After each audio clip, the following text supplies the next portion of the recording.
Hello, my pretty awkward fam. Happy Friday, heart to heart. If you're listening to this on another day, happy whatever day it is for you. But I am recording this a few days before it releases and fresh off a New York Giants football win, first playoff game. We haven't been in the playoffs in forever. So I admittedly have been a very bad fan. I have not been that into football the past few years because when your team sucks, it's just not fun at all. So kind of got back into it this season and my husband and I went out for it. I literally haven't been out for a football game in years. Like I don't remember the last time I went out for one. And it was so fun. We found a Giants bar in Las Vegas and man, like New York Giants fans or any just New Yorkers in general outside of New York they're just like in a different zone. They're like, oh my God. It was just so fun. It was so fun. I will probably go back there again next weekend because the Giants won. And the only thing I didn't like is they had a lot of smoke. It was a casino that let people smoke. And I get like headaches when I'm around smoke. So I was like, ugh, might not be able to stay there the whole game the next time. But besides that, it was really, really fun and just had a beautiful weekend. Had a really I did some creation. I filmed some content. But I also had a nice little Saturday date with my dad. I cooked him dinner. We watched Tick Tick Boom. Cannot recommend it enough. It's so good. And just had a really great lazy day with my husband after we watched the Giants win. So it was a very replenishing weekend, but also had some creative stuff happen. And that's honestly I get asked this a lot, like, what's your schedule, stuff like that. I am changing my schedule around, which maybe I'll share with you. Let me bring it up. I'm changing my schedule around a tiny bit, more so to be like more batch work style so that I'm really, really, really just focusing on certain things on certain days. I've always kind of done that, but even more so. So I'll explain that. But I just find that I get better creation done on the weekends. And I've shared this before, but I used to be so resistant to it because I'm like, I'm not supposed to work on the weekends because before I would work way too much and it would consume me. But this is different. This is like creation and it helps me feel set up for the week. And honestly, it helps me have shorter work days. I have shorter work days because I do a little bit of creation. And now when I have a family, when all that stuff happens, I'm sure this will all be flipped upside its head and everything will change. But I really love creating on the weekends. I just feel like I get better quality work done.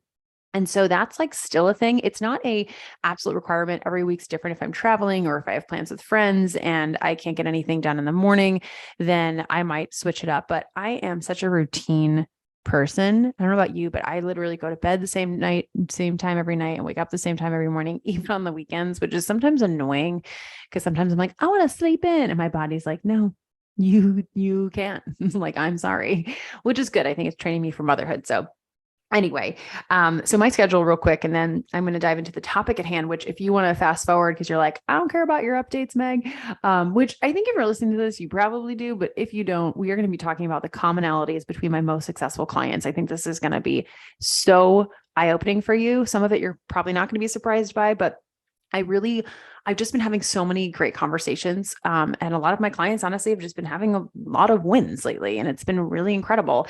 And I wanted to do a little bit of an assessment, like what is similar between all of them? And I will tell you right now, no strategy. No strategy. There's not like they're all doing this specific thing on Instagram.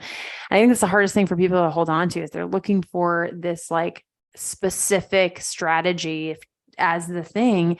And it's really these other qualities. And so I'm going to share that. It's going to be really helpful for you. Well, I hope it's going to be really helpful for you. I'm pretty confident it will be, but I just wanted to share my schedule because I'm getting that question a lot. So on Mondays, I try sometimes these episodes, which my husband's like, can you get them quicker to me, earlier to me? I will do later in the week, sometimes even the day before. I try not to do that to him. So I'm recording this on a Monday. I'm actually sticking to my schedule this week. And usually I think about like, my heart to hearts are very in the moment, like what I'm feeling. And so what happened this past week, right? And so Mondays are podcasting days. Podcasting, uploading all that for my husband to edit and everything. Also, catching up with clients in Voxer because the weekends we're not in there. So seeing how they're doing. Usually it's a little bit heavier client Voxing on Mondays and Tuesdays. And then CEO stuff, checking with emails, checking in with my team, making sure we're good for the week. Anything that we have to like make sure we need to get done or edit it or whatever it is. So it's kind of like a CEO and podcasting day. Tuesdays is funnels and selling. So I am studying about that. I am learning about it. I am researching. I am focusing on what we need to do for sales that month, any sales activities, whether it's sales content writing, sales conversations, or if it's, again, looking at a funnel, learning about funnels, things like that. Wednesdays are client calls as well as Thursdays. So Wednesdays and Thursdays, my schedule last year was Tuesdays, Wednesdays, Thursdays, but I realized like I don't need all of those days. I have my 10 mastermind clients. I have one one-on-one client right now who is calls. The others are just in Voxer. And then I have random intensives. Like I had 2 intensives last week. I don't usually have 2 in 1 week, but I have intensives and things like that. So when I have more intensives or VIP days, yes, those will go up. But in general, I don't have a ton of one-on-one calls. My mastermind clients get quarterly one-on-ones. So like January, there's a lot of one-on-one calls, but then I won't have any with them until April. So it's not like all the time. So I was like, I don't need 3 days available in my schedule. This is wild. Why am I doing this? So Wednesdays and Thursdays are coaching client days, but Thursdays are also speaking research. So even if I just do a little bit, it's like learning about speaking, whether it's finding events, it's studying it, looking up how to write really good keynotes, whatever that is. And then Fridays is like content planning my TikTok content, maybe planning some podcast stuff if I want to for Monday. And then I try to create it on Saturday. And so I'll spend like the morning creating it, putting it together, those things. Like I said, sometimes this changes, but one thing I've noticed is it helps me have shorter days. For example, pretty much every Tuesday when I'm in Vegas, I go to a movie with my dad, and usually the movie's around 3:00, maybe 3:30. So I'm done by like 2 on Tuesdays. Now I wake up early, I get my work done early, but those are shorter days for me. My husband and I are trying to do date nights either Wednesdays or Thursdays, and usually our date nights start earlier because, again, I go to bed so early that we want to have time. So those are usually shorter days. I have voice lessons on Mondays at 3:45. So I have to leave at 3. It's kind of far away from me. So I'm done by 3. So when I actually look at my days, they're pretty, I don't want to say they're short. I still am some days working 6 to 8 hours.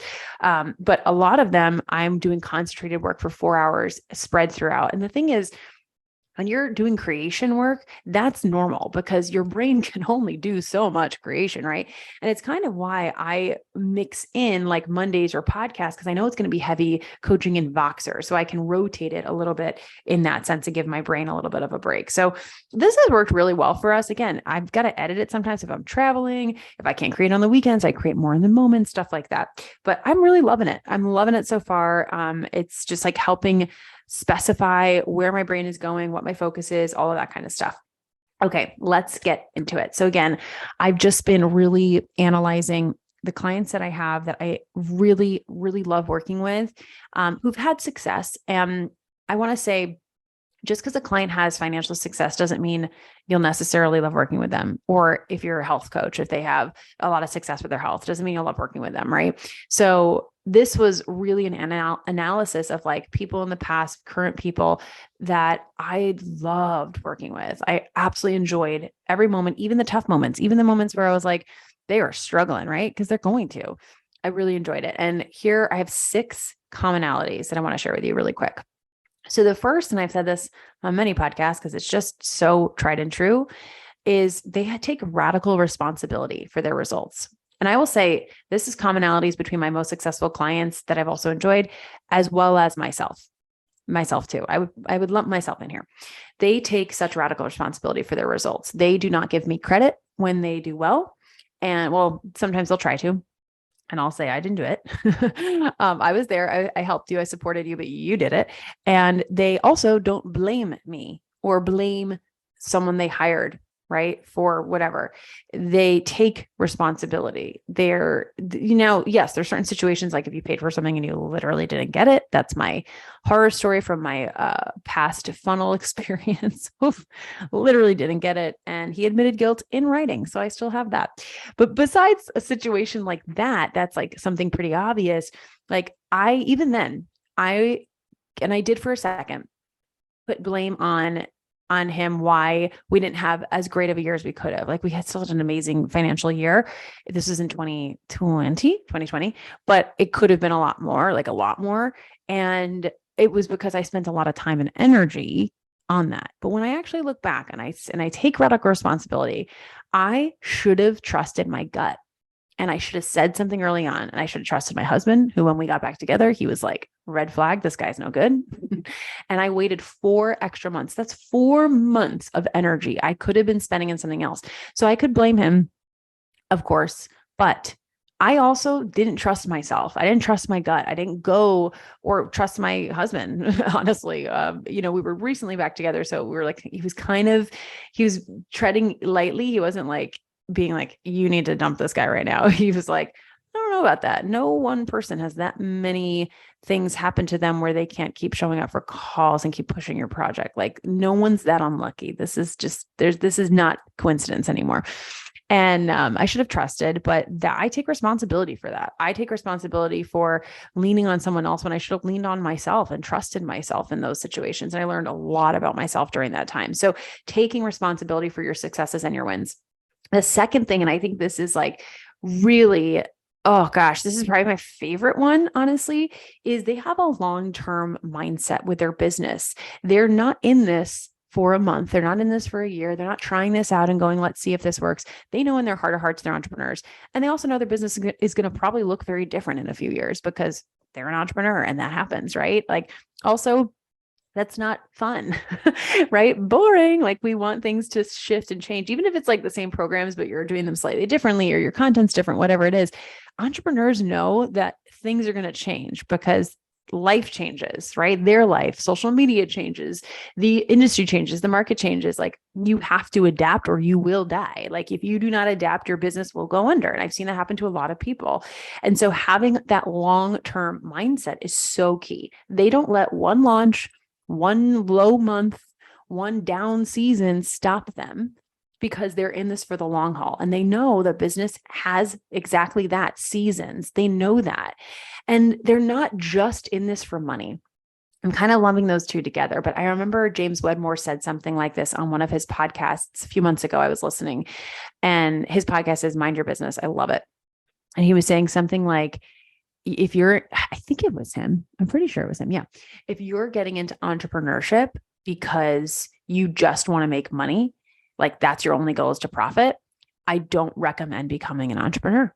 Because if you're not so passionate about helping people solve problems in a creative way, about the work you do, you're going to quit, because you're not going to always you're not going to see a profit right away. That's for sure.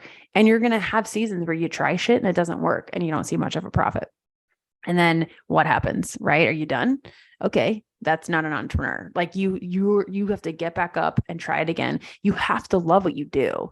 You have to have a passion beyond just money. And that's where I think these long-term mindset, when I think of these clients, they are so freaking passionate about what they do. They love their work. They love their clients. They truly, truly do. Like, they would do it for free in some way, shape, or form. Right.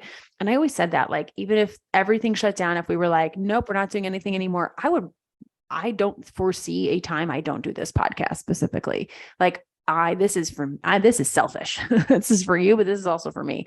I love it. I love it so, so much. So they have that long-term mindset and passion for their work. And they know if they have a launch that doesn't go as planned, they don't complain. They don't go, well, they might complain, right? Of course, we all complain a little bit, but they don't go, oh my gosh, it's the end of the world. They go, all right, let's audit it. Let's look for next time and change shit up next time. Or maybe there were factors outside of it that I couldn't control, and we actually don't need to change anything. It's just, we need to try to control for those factors in some way, shape, or form if we can. Maybe it was time of year. Maybe it was what was going on in their life. All those things, right?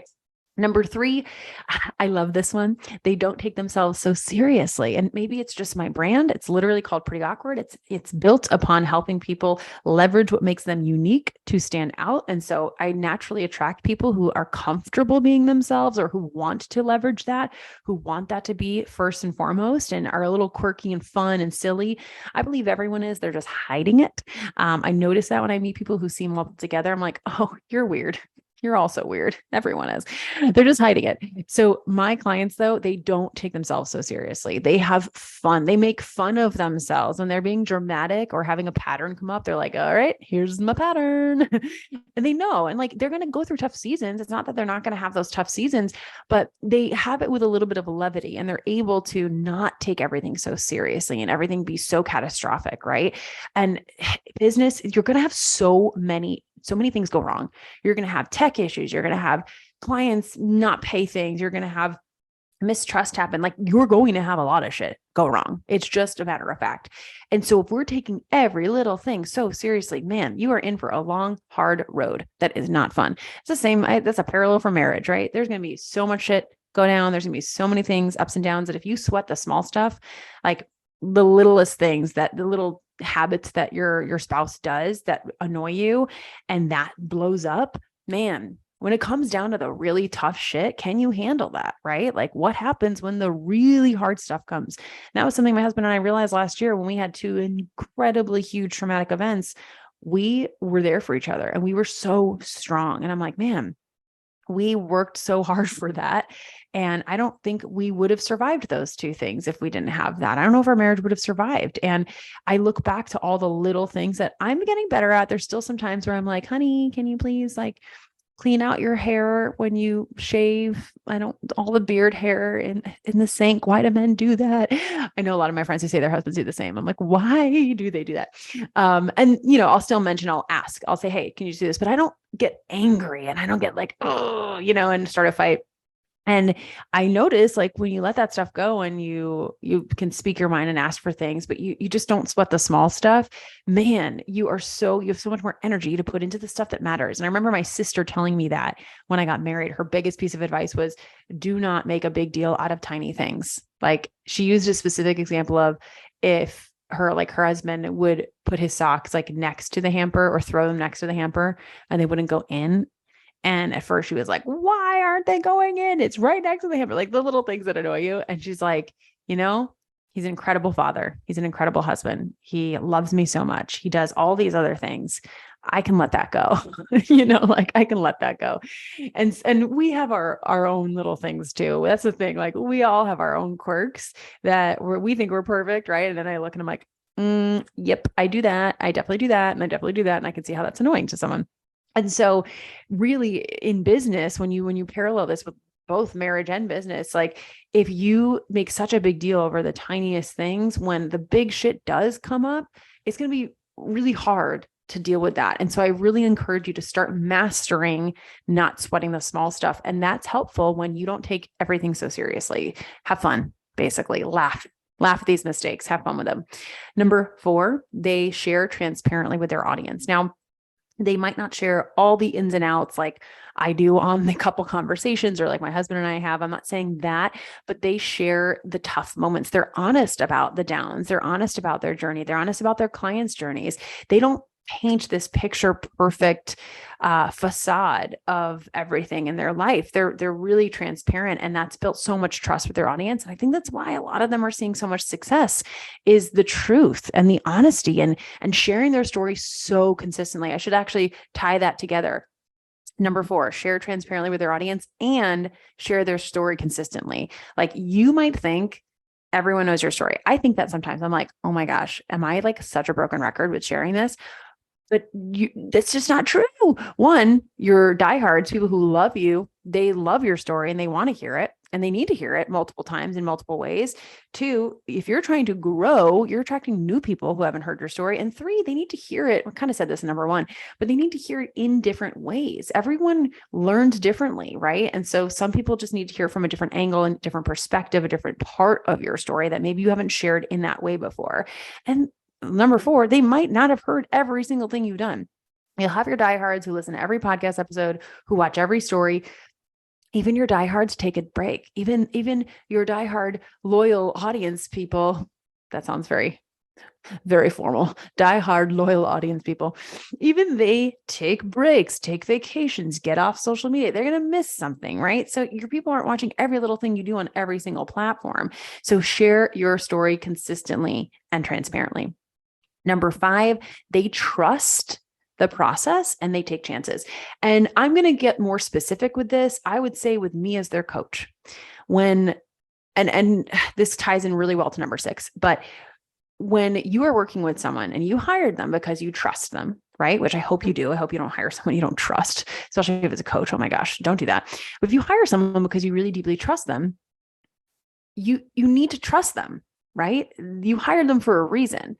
And now I'm not saying follow every single piece of advice. We're going to go into this in number 6, but you're going to do shit that's uncomfortable. You're going to do stuff that's out of your comfort zone that you haven't done before. That's why you hired them, right? You wanted them to stretch you. You wanted them to say, hey, have you thought about it this way? Have you thought about approaching something this way? If you are hiring them for that reason, which most 10 times out of 10, I'm not gonna say 9 times out of 10, of course, that's why you're hiring someone, right? You want them to stretch you. You want them to challenge you. You want them to help you think outside the box. You've got to trust them. You've got to trust them and take some chances. Do shit that's out of your comfort zone. Do stuff that's not what you normally do, right? And take some of their advice. Try it. Try it. What's the worst that can happen? There's usually nothing too bad that can happen in the online coaching space, right? We're not operating with people on tables. So we're not in a hospital. We're not in a surgery. We're not in a room. Can you tell I'm not in the medical field? I'm like, we're not in a surgery. We're not doing surgery. So take those chances. But this goes really beautifully into number 6 of the commonalities between my most successful clients and myself is they discern when to go with the advice from their mentors, to trust them. And I'm not saying they should always trust them, but when to take their advice and when not to. So I don't want to say they're opposites, but trust your mentor always. And if you don't, question that and go, why don't I trust them? Maybe this is not the best working relationship, and take chances and try some of the stuff that they're suggesting or think in the way that they're suggesting. But then also with that, number 6 is discern when to try those things and when not to. And what I mean by this is sometimes your mentor might suggest something, or someone you really respect. Maybe it's a mentor that you pay. Maybe it's not. Maybe someone they're like a mentor from you watching their content or listening to their podcast, and they suggest you try something and you're like, that feels so unaligned in my gut. And there's a difference between something being aligned, there's a difference between something being unaligned and experiencing fear, right? Because you're nervous. A great example, it feels like an old school example, but I still think it can resonate, especially if you're newer in business, it could resonate. Going live on live video for the first time. I was terrified, and people are always surprised when I say that because they're like, you're a performer. You literally performed for a living. You got paid to entertain humans. I was so scared because when you're performing, you're hiding behind a character. You're hiding behind a script. I know exactly what I'm going to say. I practiced, I've rehearsed, I've trained. When you're live, you could have a script. It kind of looks weird, I think, if someone's reading from a script. You could have a script. You could have bullet points, all that. I have that. Usually I have bullet points. But man, you're yourself. If you get hate, if you get judgment, it feels so personal, right? It's terrifying. It's terrifying in the beginning because you think all those things. You start to learn that it's not necessarily you and blah, blah, blah, all that stuff. You become more confident, of course. And now I don't give a shit. Now I can go live at the drop of a hat and just be like, don't even know what I'm going to say, and let's just go live. And so you get better and better and better. But I remember the first time going live being like, oh my God, I'm so scared. But I also remember mentors at the time saying, you got to do it. You've got to do it. And that was just fear. That wasn't like their advice was wrong or against my morals or didn't align with my lifestyle, right? Not at all, right? There's a difference between that and then someone today telling me, I want you to DM 50 people a day and invite them to be a client, like cold call, basically. Sure, does that work? Yeah, it can to a point. I don't really think it does much anymore. I talked about that on my most recent episode, but numbers are numbers, and it's the number game. You eventually will get someone who's interested. But does that feel right to me? No. And I won't do it because it's not how I want to run my business. Right. And so I actually shared, I'm actually going to read it. I shared a post on Instagram last week, and it was actually about this. And it was a time that I did not follow advice from a mentor. At this time, I had fully booked out both of my masterminds and private coaching. I was at max capacity in my mind. And this is a mentor that I had trusted with so many things. I'd followed advice and it worked great. So it was someone I had trust with. It was someone who helped me. It was someone who challenged me. It was someone who I did grow a lot with, right? But I was able to discern between this being fear or just not being in alignment. And it doesn't mean the mentor's bad. I've recommended things to clients that doesn't feel aligned for them. It doesn't mean I'm bad. It doesn't mean I'm not moral. It doesn't mean it was something that just didn't match up for their lifestyle or how they want to run their business. One of my clients, she is a mom of two young girls, Haley. She was just on the podcast not too long ago. Amazing episode. Highly recommend checking it out. And she is so busy because of running a very successful business and having two kids and a fiance and planning a wedding for this year. She doesn't have time to do lots of calls. So she doesn't do sales calls. So if I suggest a sales call strategy that I know works, I know feels good, it's very moral, it feels genuine, no matter how genuine and great that might be for someone else, that's not in alignment for her. She does not do calls like that anymore because of her time. She has a strategy, a system for DM sales and lead nurture that way and forming relationships through the DMs. And it works beautifully for her and her lifestyle. So I really encourage you to question for number 6, this is so big, is it fear or is it just unaligned? So let me finish this post. My mentor recommended at this time, like I said, I had fully booked out both my masterminds and private coaching. I was like max. I was like, I cannot take any more calls. Like nothing else can go on my calendar. And I felt at the time my pricing was really great. Like I didn't want to raise my rates. I had already raised my rates. I felt really confident about them. I was like, yes, I could technically, my demand is higher, supply and demand, but it didn't feel right to me. I didn't want to. And it wasn't from a lack of confidence. It was like, I believe this is the quality of this. It would almost make me not show up confidently if I raised them too much. So my mentor recommended that I open up another cohort or take on more people. I just have to have better boundaries and not give as much because I was already way over giving, like voice notes in Voxer, letting them have stream of consciousness in Voxer, and messages and all that. Now I was really good with boundaries. When it came to like, I didn't check after a certain time. I didn't check on the weekends. This is still me. I'm very good with that, but I am a giver. I like talking. I like letting my clients verbally process. I tend to attract people who do that. And it works really well for both of us. And I enjoy that.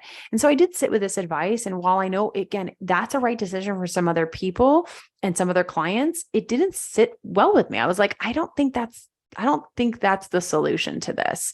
I give a lot. That's who I am. And changing that would make me a carbon copy of her, right? My coaching would become a carbon copy of her, not me. One of the reasons my clients stay and come back and refer my coaching is because I go all in with them, because I make my masterminds and private coaching intimate and special, because I think of their business as an extension of mine, again, in a healthy, boundary infused way. And taking that away would make my business feel not me. It would feel inauthentic and literally be going against what my entire brand, Pretty Awkward, stands for. I give a lot, and that's not going to change, right? Again, because I don't overgive emotionally or mentally. I'm very good with that. I'm very good with my boundaries. But in overall, I give a lot, and I can make money in other ways. I can make more money in other ways when I'm at max capacity in my live coaching programs. That's the beauty of the online space. There are limitless possibilities when it comes to bringing in revenue, spanning from passive courses to physical products, to live events, to memberships, and so on and so on and so on. So again, it's really important to discern if your business model is a true representation of you, your unique gifts and priorities in life, or if it's just a replica of what you've seen in the industry. And again, like when it's discerning advice, really question do I feel this like thing in my gut because it's fear? Like going live on video for the first time is scary because it's just going to be fearful, or is it just not the right move for me? So this is a quality that I love about my most successful clients, my most enjoyable clients, is they know when to discern that. They don't just say yes to me blindly. They think it through first. Now, I will say I get to know them so well that it's very rare I recommend something that's not in alignment with them. It doesn't happen often because I get to know them where I'm like, this isn't going to go well. They're not going to want to do this. Like this worked well for me, or this worked well for another client, but this doesn't fit their lifestyle. So it doesn't happen too often, but the times it has, I'm so proud of them. I'm like, I'm glad you decided not to do that thing I recommended because it probably wasn't right for you, and that's the thing. I really encourage you to, when you're coaching clients, when you're giving advice, don't take it so personally if they don't try it, or if they say it's not for them. It's not an attack on you. it's just not the right strategy for them. And that's okay. Right. Like, I think it's great to throw things out there and be like, which one sounds good for you? Awesome. A, definitely not. B, maybe. C, slam dunk. Let's do that. You're not a failure because they said no to your A choice. Right. And you will coach them and support them moving forward. Coaching is so humbling. Like, the thing I love about coaching is you really have to let go of your ego if you're truly coaching in a good way. If you're doing high quality coaching, it's not about you, and it's not about you looking good. It's not about you having all the accolades. It's really about you doing what's best for the client. And sometimes that means you're going to mess up, and that's okay. That's okay. It's okay. So again, recap, the commonalities between my most successful clients and myself is taking radical responsibility for our wins and our losses, long-term mindset, not letting one launch or one down season make us quit our business, not taking themselves so seriously, having fun in their business, sharing transparently with their audience, and sharing their story consistently, like all the time. Number 5, trusting in their mentor and taking some chances, thinking outside the box, trusting that their mentor is going to throw them things that they should try. And then also number 6, discerning when to go with their advice and when not to. And you'll notice, like I said at the beginning of this episode, none of this is a strategy. None of this is like they set up their funnel this way, or they did this live launch strategy, or they only use email marketing, because that doesn't matter. Everyone is so different. But these are things, and I'm sure I could have come up with a lot more, but these all just felt really true, are commonalities that have been happening for many years. I've been coaching in some way, shape, or form since 2012. And I'd say probably since 2017, 2018, these 6 are pretty consistent. And I don't see them changing no matter what happens with the online space. Like, this is just like true to our core as humans. So I really encourage you, look at these 6 and ask yourself, am I doing these? Am I really embodying these 6 things? How can I embody them more? What do I need help with to embody them more? Which ones am I rocking on? And which ones do I kind of need to up the ante on? And then also vice versa, am I holding my clients to these? How can I help my clients show up with more radical responsibility? How can I help them trust me more? How can I help them discern when to go with advice and when not to, right? So it goes both ways. I hope this helped. This was just like really on my heart because of a lot of discussions I've been having, as well as just some clients rocking and rolling and me going, why are they rocking and rolling? Like, they're obviously amazing and it's a lot of snowball effect, but there are some things that are really common between all of them. And this stuff takes time, right? You're not going to jump into all 6 of these concepts and principles and be like, all right, I'm embodying them all today, right? Take one at a time. And really, like, I would, for the next 6 weeks, maybe take one a week and go, which one can I really take on right now and like make such a part of me? All right, my friend, I hope this helped you. If you are coming to the workshop, this is coming out on Friday. I think the 20th, this episode comes out. So I'm hosting a live free workshop called Biz Remodel Workshop, 3 changes that I made to increase our profit by almost $100,000. I couldn't believe it when we got our numbers back. I was like, oh my gosh, this is huge. I need to talk about this. And I did a analysis and I looked through it and I realized I've been doing this framework with clients for quite a while when it comes to remodeling their business. So if you are an established entrepreneur, you've been bringing in clients, you've been bringing in sales, you're established. You're not just starting your business. If you are an established entrepreneur, this is going to be perfect for you. Even if you don't necessarily need a ton remodeled, I think it's really going to give you some insight into how to increase your profitability this year. And I'm talking profit, not sales, profit. Our sales were actually less this year and our profit was so much more. Like, that's huge. That's why I was like, whoa, we need to talk about this. This is amazing. And that's really what we're focusing on more. And that's a whole other discussion and topic we could talk about. Is sales are great and amazing, but what are you actually bringing home? What's going into your bank account for you, right? Not to your expenses. So if you want help with that, if you want to learn those 3 changes that we made, definitely come to the live workshop. All the details are in the show notes. You can sign up for the register. It's completely free. It's at 3 p.m. EST on January 24th. If you're listening to this after that, still check out that link. There might be a recording. As of now, there won't be. It's just going to be live. I really want people to show up with a lot of presence, but still check it out in case I change my mind afterwards down the line. I hope to see you there, and I hope you have an amazing rest of your day. And thanks for tuning in to this Heart to Heart.